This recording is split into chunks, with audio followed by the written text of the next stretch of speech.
시편 58편 말씀 함께 나누겠습니다. 이 시편 58편은 앞에 나왔던 다른 시편과 마찬가지로 다윗이 고난을 당하던 과정 속에서 만들어 불렀던 시편입니다. 그래서 내용이 별로 이렇게 뭐라고 말할까요? 바람직하거나 아니면 이렇게 기쁘거나 뭐 이런 내용은 아니에요.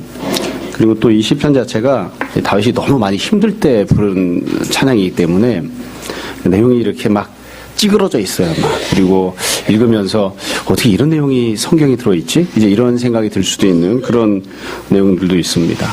제가 이 시편을 준비하면서 이렇게 보니까 이렇게 제가 제 느낌에 다윗이 속이 굉장히 많이 상했던 것 같아요. 그러니까 교회에서 이야기하는 식으로 치면 마음이 많이 상한 거죠. 그래서 여러분 우리가 속이 상하면 해서는 안 되는 말들을 막 이렇게 쏟아놓을 때도 있잖아요. 그렇죠. 사실은 뭐 그렇게 얘기하면 안 되는데 난 당신이랑 안 살고 싶어. 아니면 자기 자식을 보고도 나가! 뭐 이렇게. 근데 한편으로는 그게 너무 속이 상하니까 진심이 이렇게 담겨 있기도 하지만 그게 완전한 진심은 아닌 경우들이 많죠. 그래서 다윗이 지금 이 58편을 하는 이 내용도 보면 너무 속이 많이 상한 상황에서 이거를 막 토로한 것이기 때문에 솔직히 이렇게 개인적으로만 이야기를 하자면 이렇게 막 속이 상해서 쏟아놓은 말들을 구구절절히 막 이거는 이렇다 저거는 저렇다 이렇게 막 묵상을 하고 깊이 해석하고 이렇게 할 필요가 있을까 이런 생각도 좀 들기는 합니다. 가령 우리가 부부싸움을 했을 때 남편이 나에게 막 혹은 아내가 남편에게 속이 상해서 막 쏟아부었어요. 그걸 기억하고 있다가 그렇지 내 남편이 나한테 이렇게 얘기했지. 1번 이렇게 얘기했고 이것은 무슨 뜻이야. 2번 이렇게 얘기했지. 이건 무슨 뜻이야. 3번 이건 이렇게 했지. 무슨 뜻이야. 우리가 그렇게 하지는 않죠. 이제 그렇게 하려고 하면 너무 힘들잖아요. 너무 힘드니까. 그러니까 일정 그런 부분을 좀 염두에 두고 이 본문을 좀 봤으면 좋겠어요. 그러니까 다시 말씀드리지만 이게 하나님 말씀으로 기록되어 있기 때문에 우리가 구구절절 다 읽고 해석을 할 겁니다. 그렇지만 이게 다시 너무 속이 상한 상황에서 막 쏟아내는 말이니까 속이 많이 상해서 어떤 데 보면 사실은 그게 100% 진심이 아닌 그런 얘기를 막 쏟아내기도 한 것이다 이렇게 생각했으면 좋겠습니다. 어쩌면 아이들은 이게 무슨 말인지 잘 모를지도 모르겠어요. 근데 막 가끔 뭐 딸이 친정엄마한테 그런 얘기 하잖아요. 엄마 미워! 그러고 엄마 때문에 못 살겠어! 막 이렇게 하는. 그래서 막 이런저런 얘기를 했는데 사실은 뭐 그게 다 진심은 아닌. 자, 오늘 본문을 먼저 쭉 살펴보고 그 다음에 전체적으로 우리가 다시 또 생각해 봐야 될 점들을 보려고 합니다. 오늘 시편은 다른 시편과 마찬가지로 다른 시편도 그렇긴 한데요. 뒷부분에 하는 얘기가 더 중요합니다. 앞부분의 본문에 대한 해석보다 뒤에 하는 얘기가 더 중요합니다. 또 그 내용들 우리가 다 알고 있는 내용입니다. 먼저 내용을 보면 1절부터 5절까지 전반부는 악한 통치자들에 대한 설명을 하고요. 6절부터 9절까지 그들과 관련해서 하나님 앞에 간구를 하고 맨 끝에 10절, 11절에서는 고백을 하는, 선포하는 내용으로 되어 있습니다. 그러면 앞에 나왔던 악한 통치자들과 관련해서 뭐라고 이야기하는가? 1절, 2절 보세요. 통치자들아, 너희가 정의를 말해야 하거늘 어찌 잠잠하냐. 인자들아, 너희가 올바르게 판결해야 하거늘 어찌 잠잠하냐. 그래서 통치자들과 관련된 내용이 나옵니다. 1절에 기록하고 있는 내용은 통치자들이 마땅히 해야 될 일이 있는데 그걸 하지 않는다는 거죠. 정의를 말하지 않고 올바르게 판결하지 않는. 그럼 이 사람들이 이걸 몰라서 그러냐? 아닙니다. 잘 알고 있습니다. 무엇이 정의로운지, 어떻게 판결해야 되는지, 무엇이 하나님 뜻에 합당한지 이걸 다 알고 있는데 그럼에도 불구하고 그렇게 하지 않는 그런 모습인 거예요. 그럼 또 이것만 이렇게 하느냐? 그게 아니에요. 2절에 보면 악을 행합니다. 아직도 너희가 중심에 악을 행하며 땅에서 너희 손으로 폭력을 달아주는도다.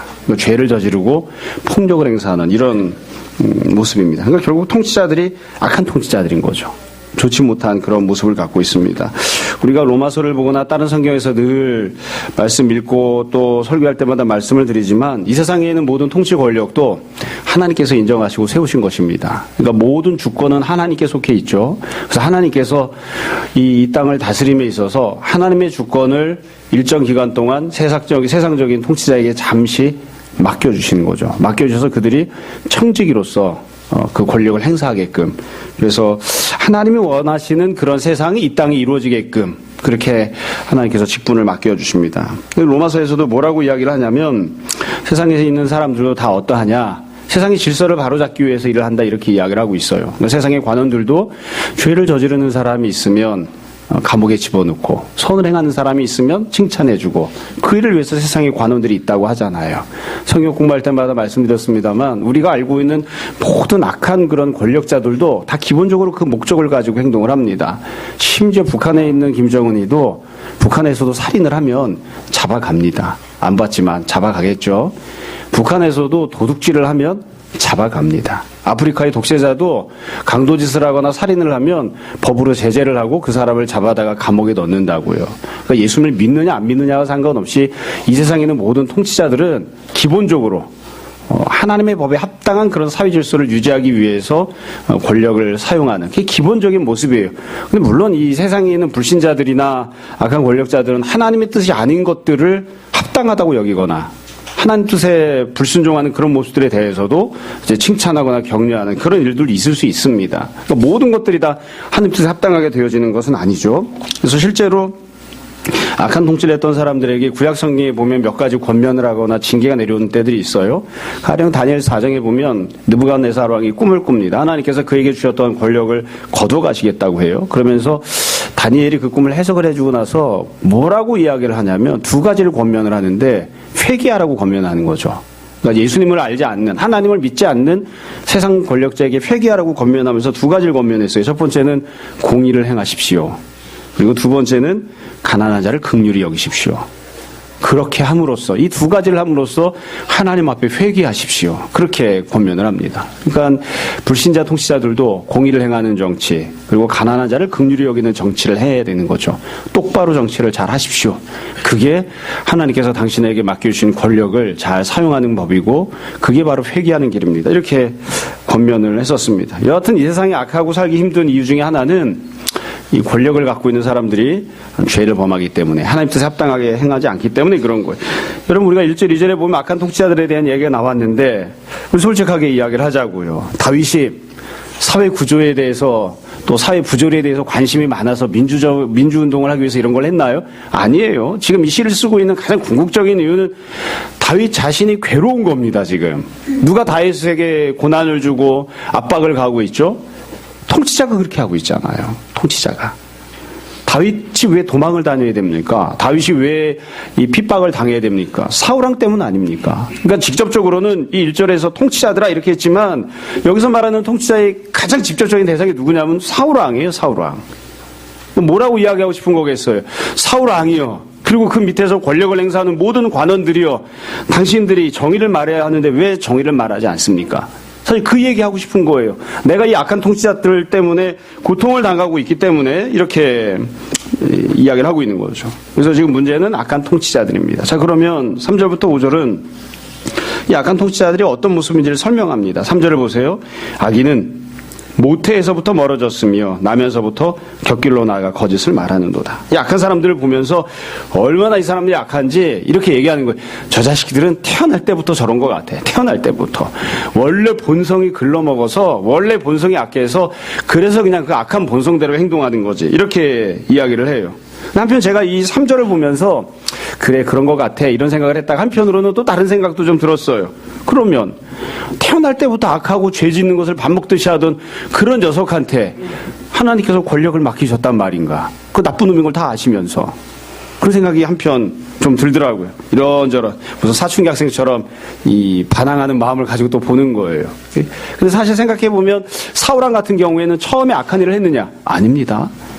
처음에 참 괜찮은 사람이었습니다. 그래서 하나님께서 권력을 주신다고 할 때에 내가 어떻게 그걸 감당합니까? 그러면서 겸손하게 뒤로 빼기도 했던, 그리고 진짜로 겸손하게 하나님 말씀대로 순종해서 이것저것 감당하던 그런 사람이었어요. 근데 나중에 하는 것을 보니까 너무 악하게 하니까 이제 노래를 부를 때 그렇게 하는 거죠. 저거 태어날 때부터 그랬던 것 같아.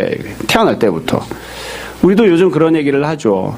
교계에 문제를 일으키고 있는 목사님들이나 혹은 악한 사람들을 보면 마음이 이렇게 갈등이 될 때가 있어요. 예전에는 안 그랬는데 왜 젊은 시절에 그렇게 죽도록 충성하고 헌신하고 참 하나님 말씀대로 교회를 사랑하고 섬기던 사람이었는데 왜 저 모양이 되었지? 이런 마음이 들다가 조금 더 지나면 저거 그냥 원래 그랬는데 옛날에는 쇼를 했었던 건가 보다. 그냥 숨기고 있었던 본성이 드러났나 보다. 그런 이야기하기도 합니다. 여하튼 악한 자들이 너무 악하니까 원래 태어날 때부터 이러했다. 그 다음에 보면 4절 5절에 두 번째 또 다른 특징을 이야기를 해놨어요. 4절을 보세요. 그들의 독은 뱀의 독 같으며 그들은 귀를 막은 귀머거리 독사 같으니. 그러니까 통치자를 지금 악하게 하는 통치자들을 독사라고 지금 표현하는 거죠. 전형적인 히브리식 표현입니다. 여러분 세례 요한이 뭐라고 이렇게 막 욕을 하고 정죄할 때, 판단할 때, 뭐 심판소 볼 때 뭐라고 하죠? 어떤 자식들이라고요? 이 독사의 자식들아 그러죠. 그러니까 이게 지금 다윗도 지금 악을 행하는 통치자에서 독사라고 하는 겁니다. 딱 한 가지만 그래서 허용을 하겠습니다. 만약에 통치자가 죄를 지으면 독사라고 이렇게 다른 얘기는 하지 마시고 뭐 개나 돼지나 이런 거는 하지 마시고 그런 독사 같은 이렇게 이건 뭐 성경에서 썼던 표현이니까. 자, 여하튼 귀를 막은 귀머거리 독사 같으니 5절 술사의 흘리는 소리도 듣지 않고 능숙한 술객의 요술도 따르지 아니하는 독사로다. 독사를 막 반복하죠. 독사라고 막 이렇게 이야기를 하고 있어요. 독사라고 이렇게 이야기를 하고 있는데 제가 찾아봤어요. 독사가 정말 이 청각이 발달해 있는가. 우리가 이렇게 영화나 이런 데 보면 저는 이제 그런 걸 본 적은 없는데 실제로는 영화나 이런 걸 보면 막 피리를 불면 뱀이 막 이렇게 왔다 갔다 하잖아요. 그렇죠? 그래서 진짜로 뱀이 이 피리 소리를 잘 듣는가 하고 찾아봤더니만 뭐 저는 이 생물이 전공은 아니니까 모르겠어요. 사진이 틀릴 수도 있는데 뱀은 청각이 굉장히 약화됩니다. 그래서 소리에 굉장히 약하대요. 소리 잘 못 듣는데요. 그럼 왜 피리를 불 때 왜 움직이느냐? 소리 때문에 움직이는 게 아니라 피리를 불면 바람이 나오는데 그 바람에 따라서 공격적인 태도를 취하기 위해서 이리저리 몸을 움직이는 거래요. 그러니까 춤을 추고 있는 게 아니라 공격 준비 자세를 취하고 있는 거라고 그러더라고요. 뭐 여하튼 뭐 여기서 이야기하려고 하는 건 제가 지금 말씀드린 건 성경이 잘못 썼네 이렇게 이야기하는 건 아니에요. 여튼 지금 4절 5절에서 이야기하는 건 뭐냐면 독사가 귀를 막고 있어서 다른 때는 피리를 불면 이렇게 저렇게 움직이고 춤을 추는데 징그럽게 말 안 듣는다. 누가 뭐라고 해도 자기 고집대로 한다. 그래서 4절 5절에서 이야기하는 독사 같은 통치자들의 특징은 그거예요. 아무의 말도 듣지 않아요. 아무의 말도. 주변 사람들의 말 듣지 않습니다. 하나님 말씀 듣지 않습니다. 그럼 어떻게 할까요? 자기 하고 싶은 대로 하는 거죠. 이걸 다르게 표현하면 자기 자신이 하나님이기 때문에 자기가 판단한 대로, 자기가 좋아하는 대로, 자기가 생각한 대로 그렇게 하는 거예요.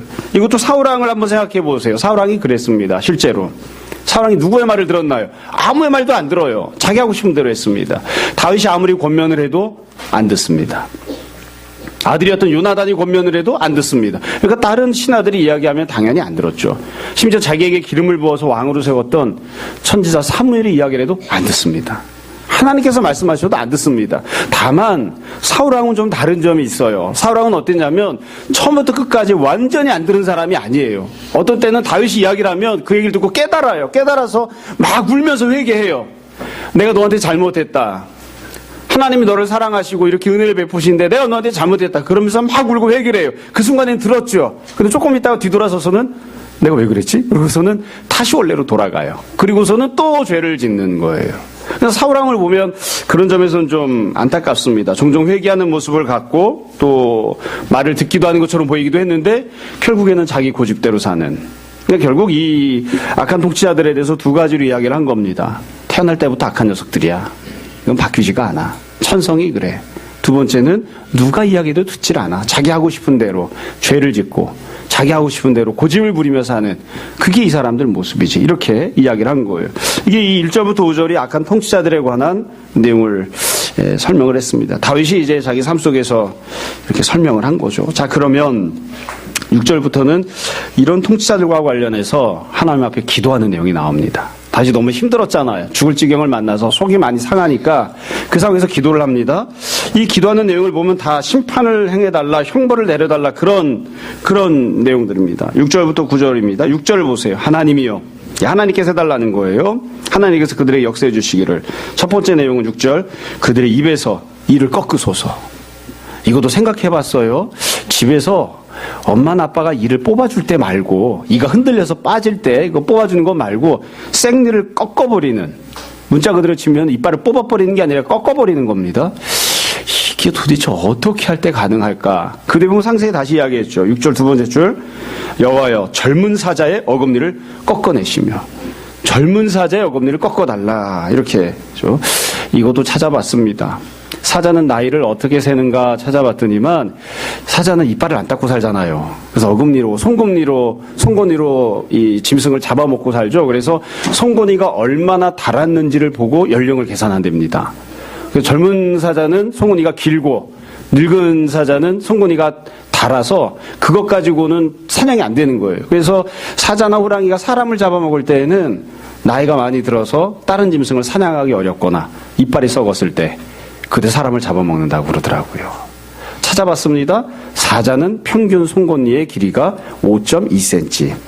5cm만큼 되는 거죠. 그보다 조금 더 긴 건 호랑이래요. 호랑이는 평균 송곳니가 6cm쯤 된다. 그러니까 그걸 그냥 찔러가지고 그냥 부셔버리는 거죠. 그 젊은 사자, 젊은 호랑이가 갖고 있는 송곳니를 어떻게 그걸 꺾어버릴까요? 사람은 못해요. 그러니까 하나님께서 저 대적들을, 저 악한 통치자들을, 그들이 갖고 있는 모든 권력의 수단들을 우리를 고통스럽게 하고 우리를 괴롭게 만들던 그들이 사용하고 있던 모든 권력들을 하나님께서 다 꺾어내 주십시오. 꺾어내달라 이렇게 이야기를 했어요. 그 다음에 7절에부터 보시면 7절 그들이 급히 흐르는 물같이 사라지게 하시며, 이건 우리나라 문화에는 잘 안 맞는 내용인데 이스라엘은 광야지대니까 와디가 있죠. 와디는 이 우기가 되면 비가 많이 내리면 강이 생깁니다. 강이 쭉 있다가 급하게 마른 물이 흐르다가 건기가 되면 물이 버쩍버쩍 다 말라가지고 그냥 물 줄기가 있었다는 흔적만 남아있고 아무것도 안 남아있는 거예요. 물이 없는 거예요. 물이 있던 곳이 다 사라져버리는. 그래서 지금 그렇게 표현한 거죠. 7절에 그들이 급히 흐르는 물같이 사라지게 해주십시오. 사라지게 해주십시오. 다 사라져버리게 해주십시오. 지금은 풍성한 것 같고 물이 많은 것처럼 보여도 아무것도 남지 않는 그런 모습 되게 해달라는 거예요. 또 7절 두 번째 줄에 보면 겨누는 화살이 꺾임 같게 하시며, 화살을 쏘려고 하고 있는데 겨누고 있는데 화살이 꺾어져 버려요. 그러면 암짝에도 쓸모가 없는 거죠. 화살이 꺾여지면 어디다 쓰겠습니까? 또 8절에 보면 소멸하여 가는 달팽이 같게 하시며, 이건 저도 어렸을 때 달팽이를 많이 잡고 놀아봐가지고 압니다.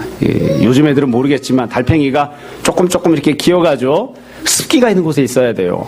근데 햇빛이 버쩍버쩍 나 있는 곳에 달팽이가 기어 들어가면 거기로 이렇게 고집 부리고 가면 어떻게 됐어요? 이제 소멸해서 죽죠.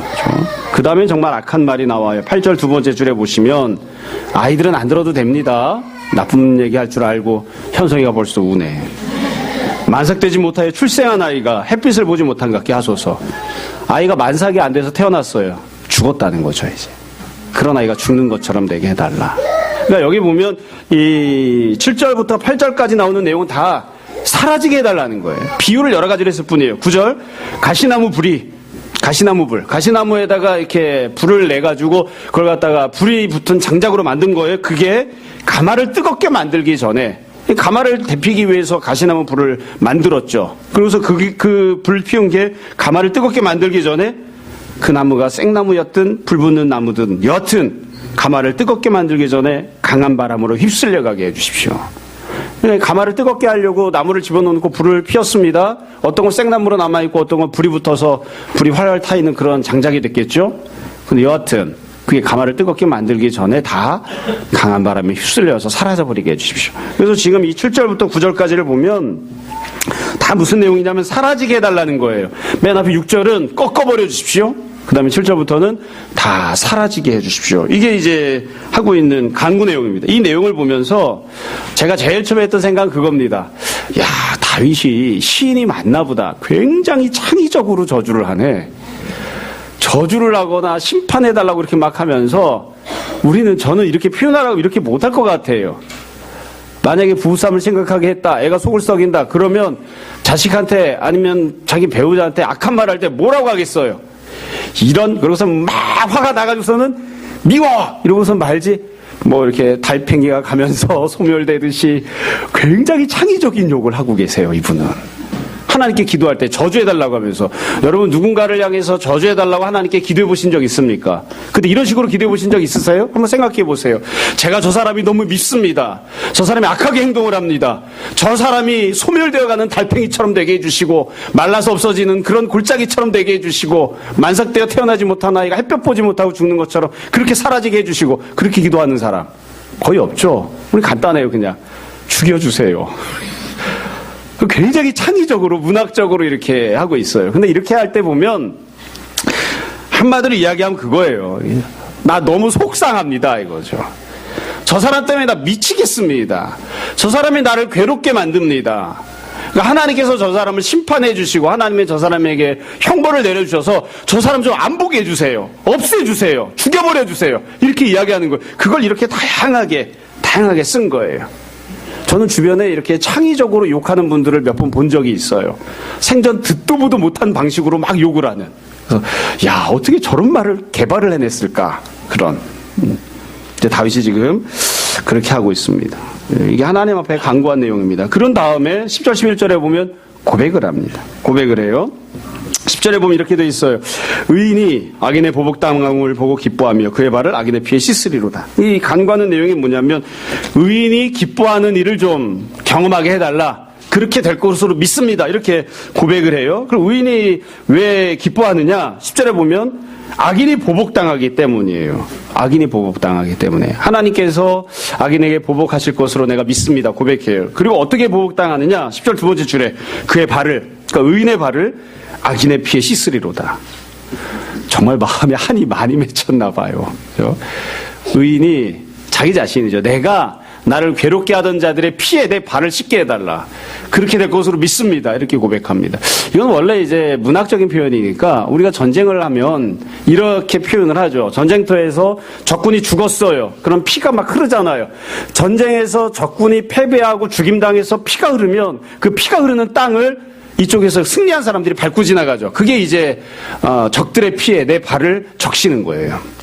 내가 전쟁에서 승리하고 그 땅을 밟게 해달라 이렇게 기도하는 거죠. 또 그런 일이 있을 거라고 고백하는 겁니다. 또 이것을 11절 그때 사람의 말이 나나 대적 말고 제3자가 보았을 때 진실로 의인에게 갚음이 있고 하나님께서 의인에게 상을 주시고 진실로 땅에서 심판하신 하나님이 계시다리로라. 죽은 다음에 지옥에 가서 심판받는 게 아니라 이 땅에서 하나님이 죄인들과 악인들을 심판하신다.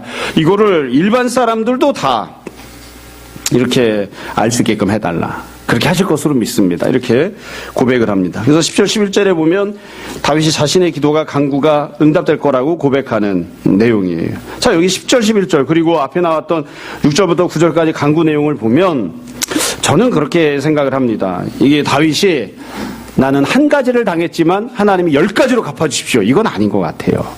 그러니까 지금 다윗이 현재 이런 처지를 받고 있는 거죠. 내가 지금 이렇게 당하고 있습니다. 그러니까 하나님께서 똑같이 원수에게 악한 통치자에게 갚아주십시오. 이제 그렇게 간구하고 고백하는 게 아닌가 싶습니다. 그래서 본문 내용은 쭉 말씀드려서 별로 아름답지 못한 내용입니다. 하지나 잘 기억 안 해도 돼. 여기까지는 썼던 거 빡빡 지워도 돼. 나쁜 말 이렇게 이런 말 쓰지 맙시다. 이렇게. 친구가 미워. 그럴 때 이런 말 쓰면 돼, 안 돼? 안 되겠지.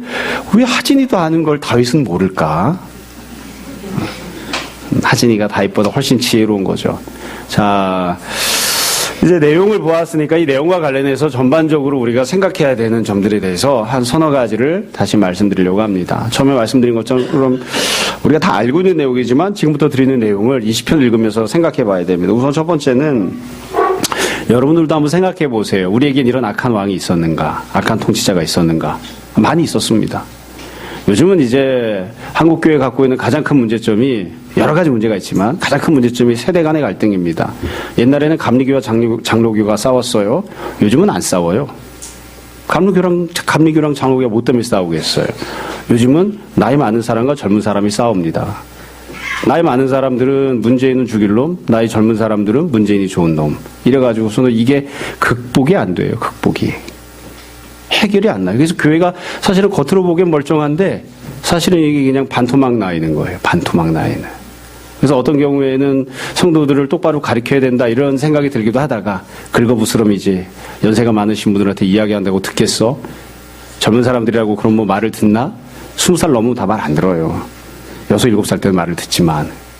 여러분 이게 우리에게는 악한 왕이 있었는가? 많이 있었습니다. 악한 통치자들이. 저는 개인적으로 이렇게 판단할 때는 하나님께서 주셨던 말씀대로 그 사람이 살아가면서 정의롭게 통치를 했는가? 아니면 살아가면서 윤리적으로 잘 살았는가? 이런 기준을 놓고 보면 사실은 누가 더 온전한 통치자인지를 명확하게 알 수 있다고 생각을 해요. 근데 여하튼 이렇든 저렇게 되었든 우리 역사를 보면 불행한 경우들이 참 많죠. 그렇죠? 불행한 경우들이 참 많습니다. 제가 어렸을 때는 박정희 대통령이 죽을 때까지 대통령 하는 건 줄 알았습니다. 근데 총 맞아 죽었죠. 이게 보통 있어서는 안 되는 일이죠.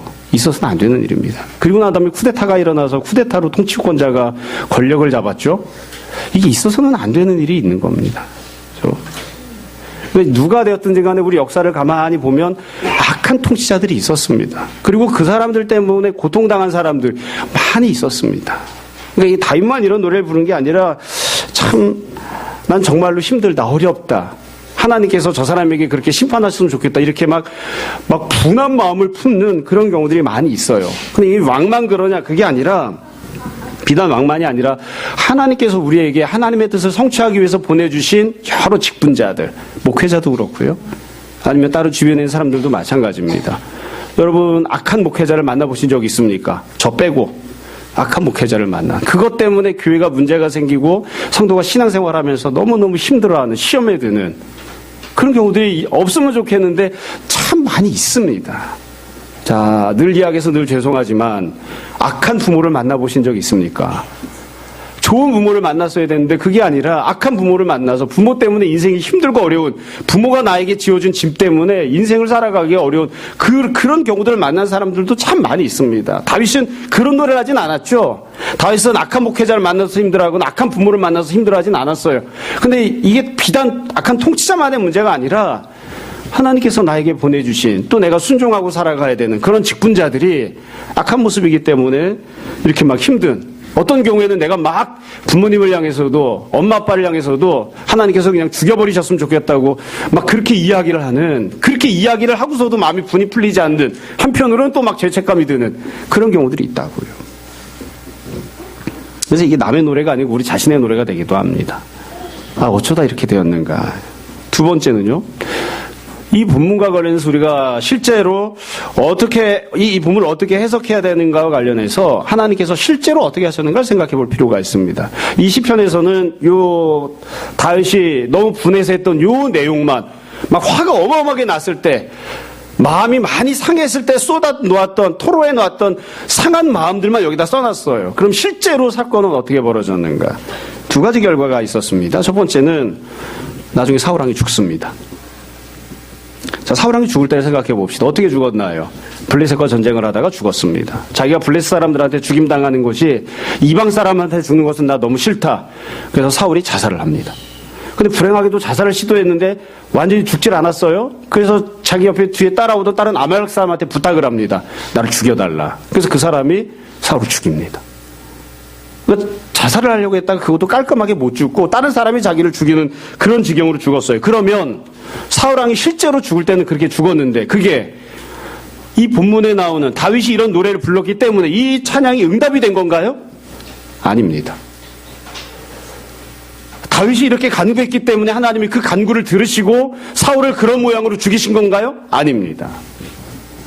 그건 아니에요.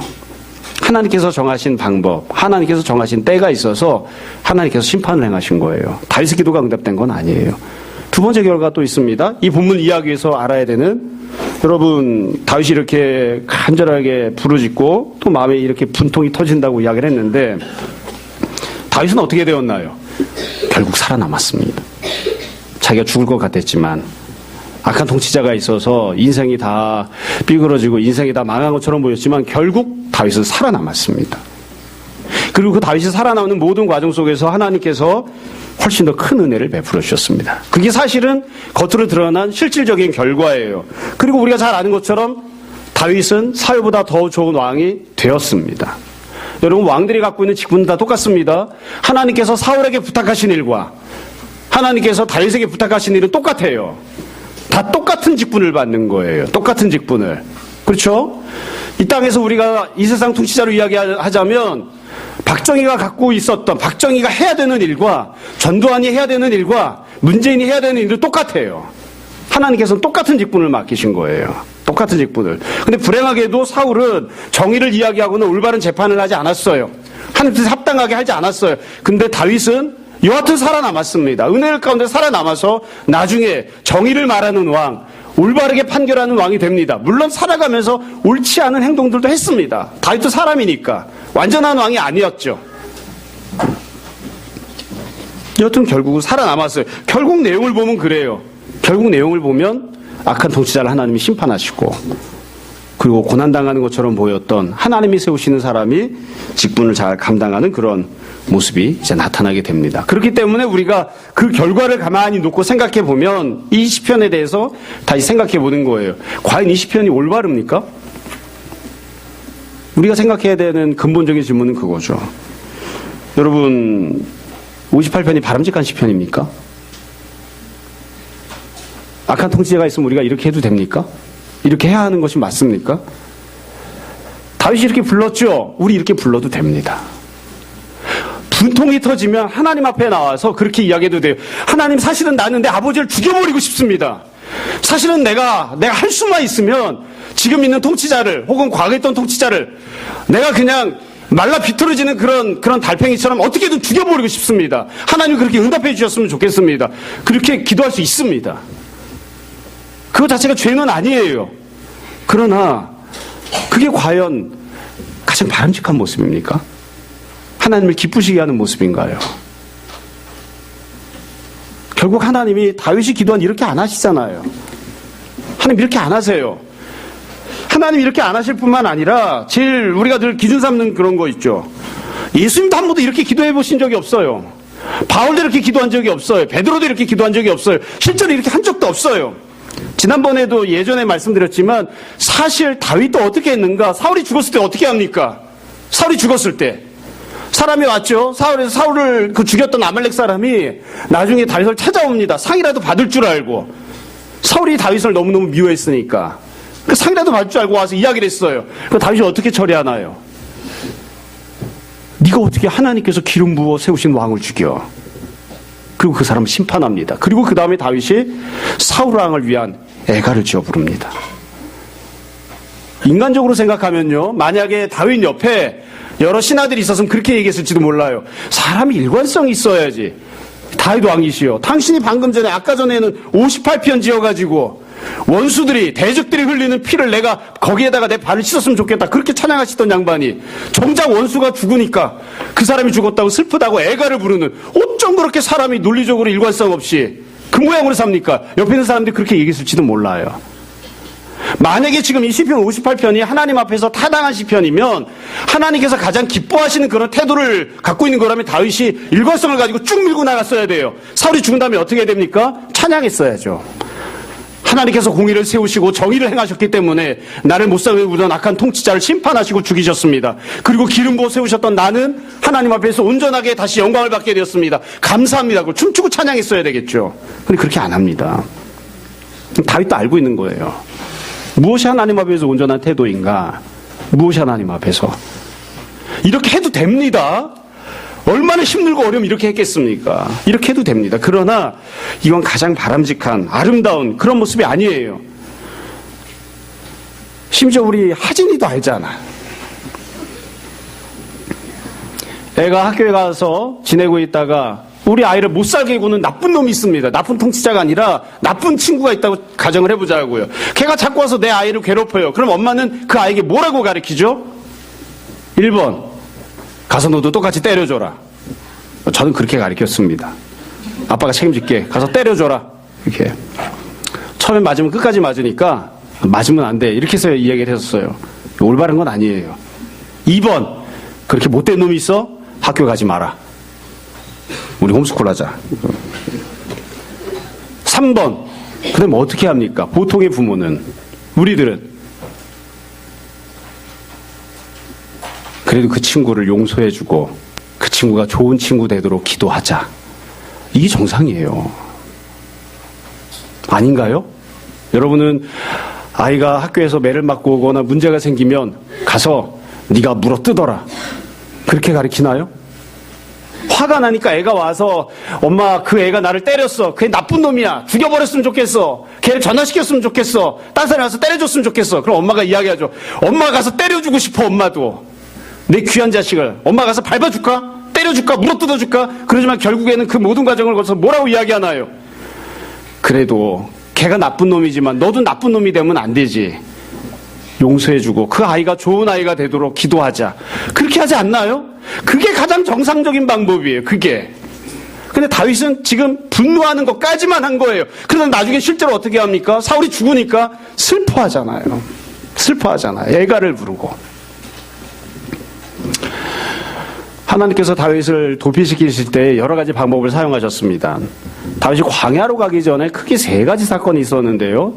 첫 번째는 궁궐에서 있었던 사건이고, 두 번째는 다윗의 집에서 있었던 사건이고, 세 번째는 사건, 집에 있을 때 사건은 다음 주 본문입니다. 그건 다음 주에 이야기를 할게요. 세 번째 사건이 뭐였냐면 다윗이 도망을 다니다가, 그러니까 광야로 가기 전에 궁궐에 있다가 사울이 잡으러 오고, 자기 집에 가도 잡으러 오고, 그래서 어떻게 했냐면 사무엘 집으로 도망을 갔어요. 사무엘한테. 도피하는 순서를 보면 묘해요. 궁궐, 직장에 있다가 2번, 집으로 갔다 안 되니까 사무엘, 하나님 앞으로 도망간 거예요. 자꾸 하나님 쪽으로 가까이 갔죠. 사무엘 쪽에 갔더니만 사울이 미친놈이어서 이게 해답이 없었습니다. 그래서 칼을 든 자객들을 사무엘한테 보냅니다. 미친 거죠. 갈 때까지 다 간 거예요. 어떻게 하나님의 사람 앞에 사람들을, 전령들을 보내가지고서는 다윗을 잡으러 가냐고요. 근데 그때 하나님 어떻게 하셨느냐? 사울이 보냈던 전령들이 성령 충만을 받습니다. 그래서 다 예언을 하는 사람들이 돼요. 그리고 돌아왔어요. 그러니까 사울이 그걸 보고 화딱지가 나요. 그래서 다시 또 보냅니다. 두 번째로 또 보냈더니만 보낸 사람들이 어떻게 됐을까요? 또 성령 충만을 받고 돌아옵니다. 이번에 화딱지가 나서 사울이 직접 갑니다. 어떻게 됐을까요? 하나님께서 사울에게도 성령 충만을 주셔서 사울이 길바닥을 다니면서도 예언을 하고, 그리고 사무엘 앞에 가서는 옷을 다 벗었다는 것은 뭐 나쁜 뜻이 아니라 하나님께서 완전하게 이 무장 해제를 시키셨다는 거예요. 더 이상 다윗을 죽이지 못하게끔 하나님께서 사울을 완전하게 무장 해제시키시고, 그리고 사울이 사무엘 앞에서 계속해서 예언하는 자로 있었어요. 그래서 속담이 있었다고요. 예언하는 사람들 중에 사울도 있어? 이렇게 속담이 있다고 써 있다고요. 다윗이 그 사건을 경험을 했습니다. 그 사건을 경험한 이후에 이 찬양을 부르고 있는 것 같아요. 그러니까 가장 좋은 방법은 무엇입니까? 나를 못살게 굴던 대적이 은혜를 받고 변화받아서 그 사람이 하나님을 섬기는 사람이 되고 온전하게 돌아오는 것이죠. 어떤 때 그게 불가능해 보이기 때문에 우리가 그런 기도를 하는 것이 너무 힘들고, 때로는 너무 분하고 억울할 때는 따는 건 몰라도 그 자식은 꼭 지옥에 갔으면 좋겠고, 이게 그렇더라고요.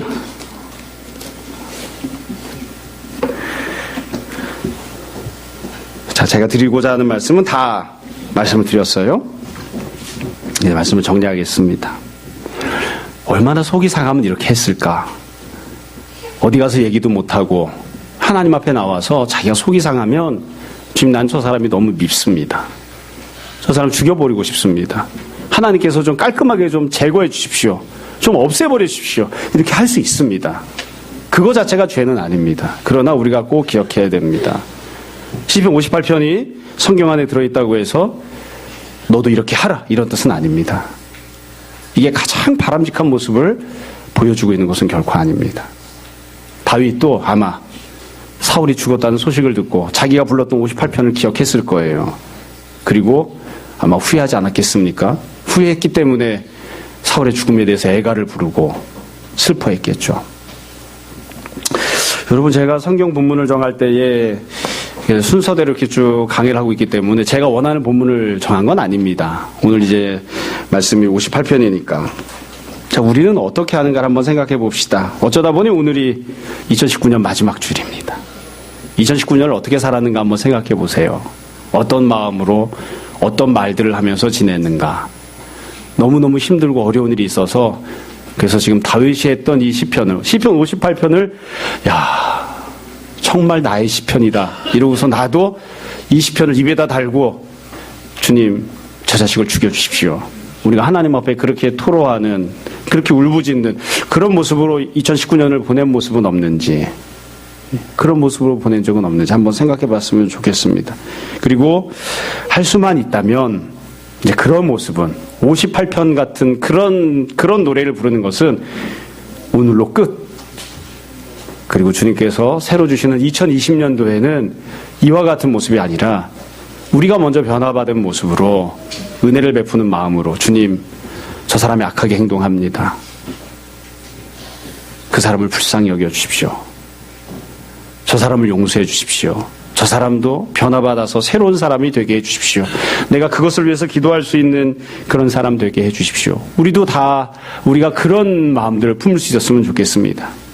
주님께서 십자가에 달려 죽으시면서 하셨던 말씀 중에 저들은 자기가 하는 것을 모릅니다. 저들의 죄를 용서해 주십시오. 그렇게 기도하셨던 것을 생각하고 우리도 그 주님을 닮아가는 성도들이 되었으면 좋겠습니다. 모쪼록 58편에 머물러 있지 말고 한 걸음 더 주님께 가까이 나가는 우리 모두가 다 되기를 주님 이름으로 축원합니다. 잠시 기도하겠습니다. 오늘 말씀을 정돈해 보시고 이 시간 함께 회개와 결단의 기도합시다. 함께 기도하겠습니다.